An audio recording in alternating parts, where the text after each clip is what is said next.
after that as well. So, thanks, Claire, for bringing us into this discussion to get my face off.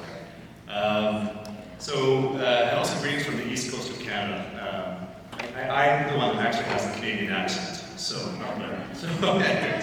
So I hope you can understand me as well. But this was an interesting collaboration that we've been doing with respect to our Alberta government. I live on the east coast of Nova Scotia, although I did live in Alberta for about 17 years, so I'm well aware of the structures and policies that exist there too. So just a little bit about me and sort of my role in this and who I am. So I am actually a psychiatrist. I do work with youth and young adults in early intervention services for psychosis. So I see a lot of youth and young adults who are struggling and dealing with cannabis-induced psychosis.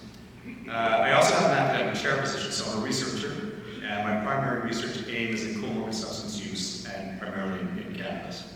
And I also have a few different national hats as well. One probably relevant to here is that I've been president for the last 8 years of our Canadian Consortium for Early Intervention in Psychosis, which is basically our national organization for all our early intervention programs for youth and young adults. And I'll say that cannabis is definitely a topic of concern and interest within these organizations and our stakeholder groups that we partner with as well. So a little bit of background with respect to me and why this is an important area. But again, I'm just piggybacking on Blair's talk here, and this was an interesting foray. I came into this ask from the provincial government of Alberta more as the academic to help inform some of these decisions with respect to possible changes in policy. But I thought I'd also just move on a little bit about, again, some context about cannabis in Canada. We did legalize, of course, for medicinal use in 2001, a while ago, and legalized for recreational use in 2018. That was for combustible products, and then for topical preparations and edibles in 2019. But I will say, between those years of 2001 and 2018, it was a bit of a wild west out there. And I think it sort of resonates with maybe what you're experiencing here, because we did have marketing, we did have commercialization at that point in time. There's a lot of misinformation that was going on during those years as well. In my clinic, my office, we were getting these emails and faxes even from companies, talking about the wellness benefits of cannabis, and actually using some concerning language around curing depression, curing anxiety. Fortunately, that's one thing with legalization. In 2018, the policy of the federal government, that stopped all that. So we don't have that commercialization, we don't have that marketing, and so we don't have those private companies and industries promoting materials in such a way. But as Blair mentioned as well, we have our sort of federated level, and we have what's happening at the provincial level as well. And this is where we're trying to make some inroads and maybe modifying some of the policies that exist. And I always say it's not lost on me that the maple leaf does look like the cannabis. Coming back to your point. So these are some of our concerning figures as well, just again to carry on from Blair. So Canada actually has the highest 12-month prevalence rate of cannabis use for our youth. And that's been historic for quite some time. And 1 in 20 of our youth are using cannabis on a daily or almost daily basis, and this hasn't changed over time. The initial reference I put there was one of our school-based surveys in 2011, but again, that hasn't changed over time. The province that I'm currently living in Nova Scotia on the coast, actually has the highest adult daily or almost daily cannabis use in the past 12 months, and that actually is in their youth and young adult population as well. So it is a significant concern. Interestingly, fairly on the west side, there's much more opioid and fentanyl issues there, which we don't have as much on the east coast, but we definitely have a cannabis issue there. So with legalization, the Health Canada has been doing this Canadian cannabis survey every year. It does look at rates. It does look at a few other things as well, such as perceptions of harm, for example, and other metrics. But I thought I'd just share with you some of the rates, because people get asked me that, well, have the rates gone up since legalization in Canada? And we can say overall, yes, in all age groups that rate has gone up, and put there from 22% to 27%. But I did break it down by age group as well. And what's interesting about legalization in Canada is that in those two age groups, we saw the rates go up, but it didn't skyrocket. Like it just didn't go sky high. And this was a concern and worry prior to legalization, of course, right? They did go up, and actually what we've been seeing is that they're probably have plateaued, or if anything, are starting to come down a little bit now as well, right? Now keep in mind what was thrown into those years after legalization in Canada was a pandemic, right? So I think we still need a little bit more time to look at those numbers and see those changes over time, right? So again, legalization didn't skyrocket with our cannabis use, but it did go up. But underneath this is appreciating, but just still look at those base rates. Those are still quite high, right? What I put up there is past 12-month prevalence rate, the past 3-month use rates are about the same as well, and you see that again in that data, they're almost daily use, right? So our rates are still high, and that is the concern that we are still struggling with. So back before, just before legalization, so I was asked by our Canadian Psychiatric Association, which is, a sister organization to your American Psychiatric Association, to write the position statement for the organization around cannabis and legalization and implications for youth and young adults. So a group of us then looked at and examined the literature and did write this position statement. Got a fair bit of press. Again, I was asked to speak to our federal Senate on legalization and our concerns. And I just pulled out some of the points from that document as well. That's that position document. That was again back in 2018, so we still had concern around age of access. We saw concern around the THC potency at that point in time. Recognizing that we need a lot more resources in education, for targeted education for youth and young adults. We need money for research. We have to do research if we're going to make this a legal entity. Again, support for prevention and cannabis cessation programs. And of course, there's prudent considerations around marketing and advertising as well. So this is back in 2018. So now, are we still having some concerns in now 7 years later in these particular areas? And this is where it comes to the project we've been involved with.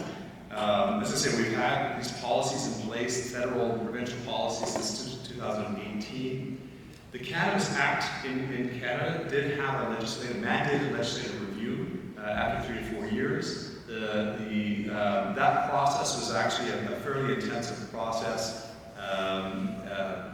The actual document that came out of that review was published last year, and I think it was in March as well. It's available on our Health Canada website as well. But still outlined that review of the Cannabis Act where we still have concerns, right, and things to be watchful for. And actually that report stated to the government that they really have to be careful of adopting an attitude of complacency when it comes to these policies, right? So you should be monitoring these policies, legalization policies, on an ongoing basis, right?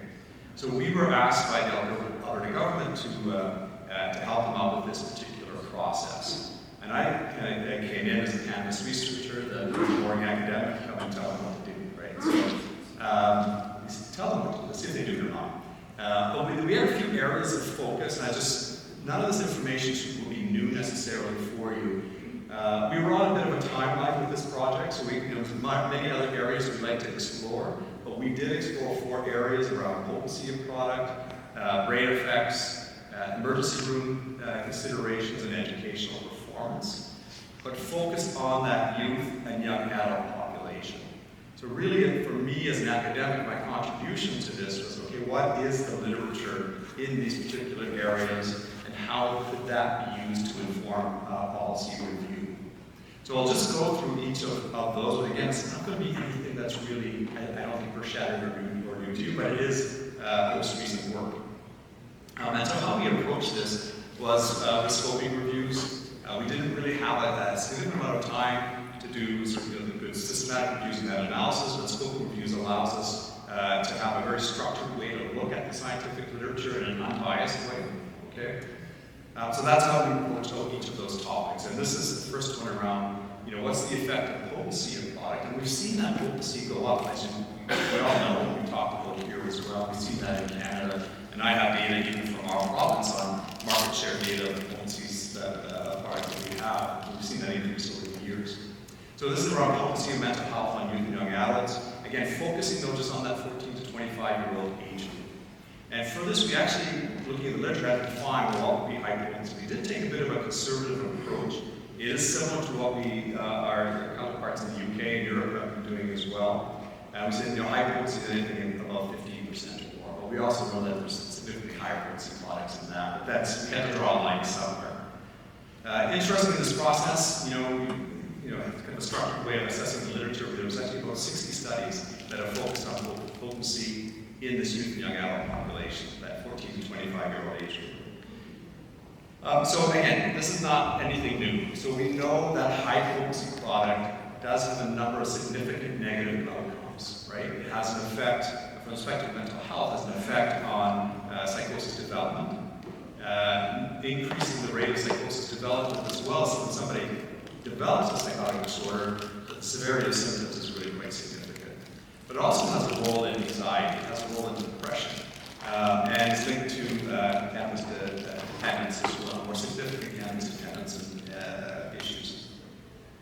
And we see that it's fairly consistent within that literature that high potency product has definitely more negative impact on that youth and young adult brain with respect to mental health and compared to low cannabis product or individual not using it at all. But we also saw that linked to some other substance use as well, which has been talked about a little bit already the last couple of days. So yeah, that shouldn't be earth-shattering for anybody. We also did look at, I put the slide in here just to remind me, we look at acute effects, we look at long-term effects. Acute effects, of course, just effects that would have some implication within the school setting or workplace settings.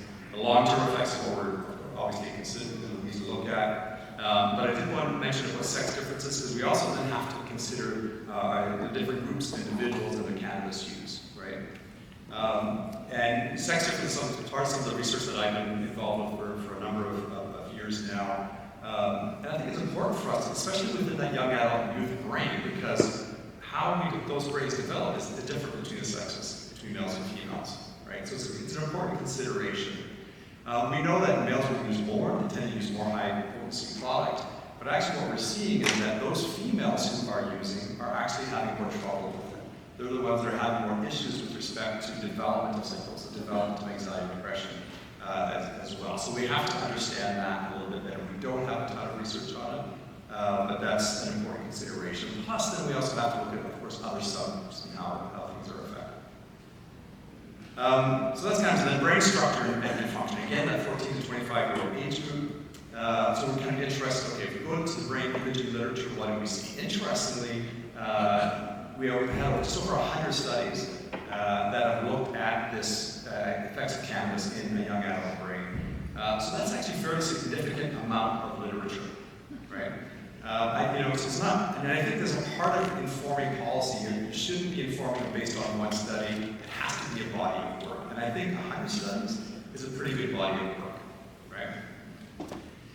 Results from this, for people who are interested in this type of work, so we did 5 studies that looked at functional studies and then what we call structural studies. So functional neuroimaging, looking at how the brain is actually functioning, that can be task-based, giving them a cognitive task and seeing how the brain responds or at resting state. And then those structural neuroimaging studies are what it sounds like, what the brain looks like, both the brain, gray matter and white matter as well. So it's fairly equal distribution on those types of studies. Interesting, you can look at the bullet points, but really it's that top part that's kind of interesting on when we looked at this literature of 100 studies. About 85% of them, we're able to show that there is effect on the brain in this youth and young adult population of cannabis use, right?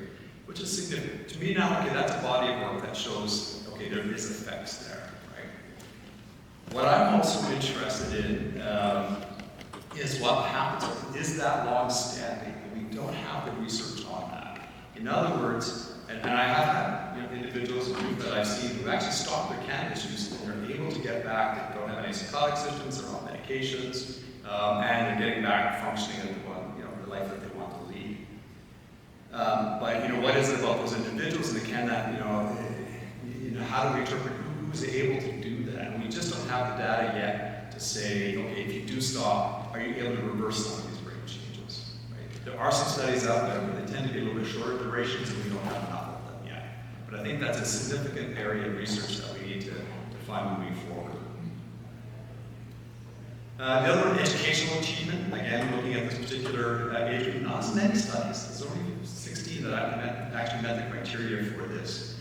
And if thematically, again, shouldn't be surprising to anybody here. Cannabis use, yes, does impact high school completion, post-secondary degree attainment, changes in GPA, and truancy as well, which can relate to all of the above as well. It's another missing school, taking time away from school. Both high school and universities will affect your attendance and negatively impact GPA and completion rates as well. So we said, yeah, it definitely affects educational performance. And the last one is around emergency department visits. And I've been working in this area for a while as well. And it can form policy in sort of different ways as well, which is seeing how much healthcare utilization is happening, how much healthcare resources are being used with respect to emergency room department visits, again by our youth, 15 to 24, for cannabis-related reasons. And here we actually had over 60 studies that were able to look into this. And kind of bottom line with this is that, yeah, we are seeing those rates go up. So youth are going into our emergency rooms since legalization and more at a higher frequency than before, which is concerning, right?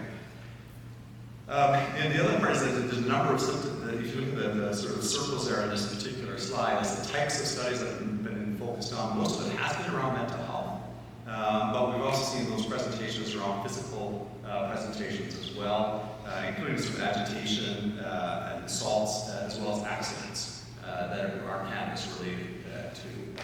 We are seeing an increase in those rates of vaping injuries, vaping lung injuries that are coming into the emergency departments. And so, there's a lot that's happening here. And I think, if you step back and think about it, it's important that we look at this now in Canada from a legalization standpoint, because before legalization, that's difficult because some of our youth will not disclose that they're using cannabis in that type of setting, right? And this is what we're finding is there's probably better data that we're seeing right now. And the other issue is that I don't think our emergency docs have really been trained to be able to ask enough about cannabis use to say, okay, is this a cannabis-related presentation or not, right? Even if it's suspected, that should be still within those emerge notes, and then we can use and mine that data to help us inform policies.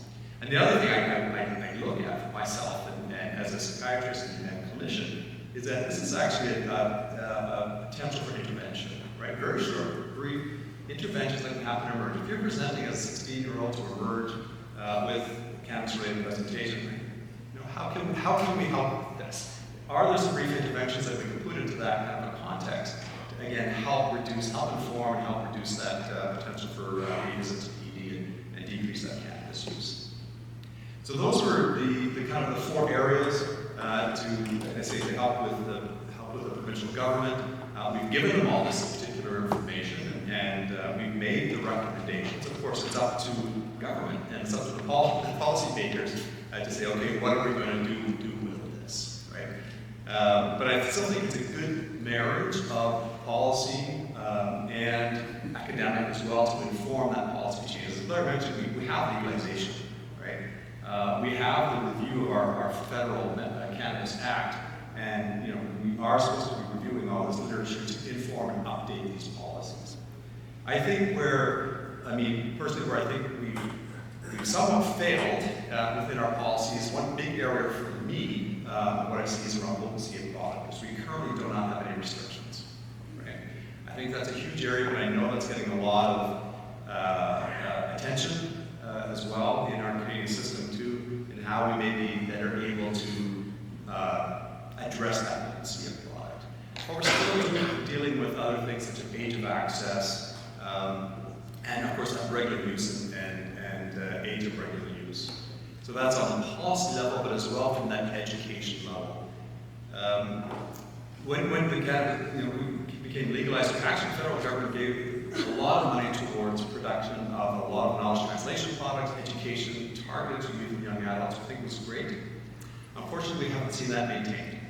So I'm concerned now with the next generation of our youth and young adults, if they're going to be getting that same type of education that the first cohort had, right?